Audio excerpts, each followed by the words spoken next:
So hi guys, నమస్తే. ఎట్లురు అందరూ? So ఈ రోజు అయితే సరికొత్త వీడియోతోనైతే మీ ముందుకు వచ్చానమాట. సో చూస్తున్నారు కదా, మీ ముందైతే ఒక ద్రవ్యం అయితే ఉందన్నమాట. సో ఇదైతే మీ అందరికి కూడా తెలుసు అనుకుంటున్నాను ఏంటో. సో నా దీన్ని అయితే మనం ఈ బాటిల్లో నుంచి అయితే ఈ చిన్న బాటిల్లోకి అయితే ఫిల్ చేసుకున్నాం అనమాట. సో చూసుకున్నారు కదైతే మనం ఫిల్ చేసుకున్న బాటిల్ అయితే ఇదనమాట. అండ్ దీనికైతే నేను ఒక చిన్న హోల్ చేసుకున్నాను అనమాట. సో ఇప్పుడైతే మీకు చూపిస్తాను పెట్రోల్ ఎలా వస్తుందో. సో చూసుకున్నారు కదా, ఇదైతే మన వే అనమాట, పెట్రోల్ వచ్చే వే. సో నా లెట్స్ గో. ఇక చుట్టుపక్కల ఉన్న పిల్లగాళ్ళతోనైతే మనం ఇక ఈ అగ్గిపేట తీసుకుని అయితే దీంతో ఎక్స్పెరిమెంట్ చేస్తూ ఆడుకుందాం అనమాట. సో ఇది చూసుకున్నట్టయితే ఈ అగ్గిపేట అయితే ₹2 అనమాట.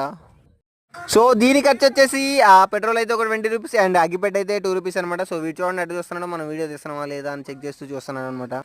సో ఫైనల్ అయితే మనం అయితే వీడియో తీస్తున్నాం అనమాట. వీడైతే మా బామ్మర్ది వచ్చేసి ఇక రెడీగా ఉన్నానమాట పెట్రోల్ పట్టుకొని. వెనక లారీ గుద్దేందరు చూసుకో, వెనక మాల అదే తీసుకో. పార్ట్ 2 అయితే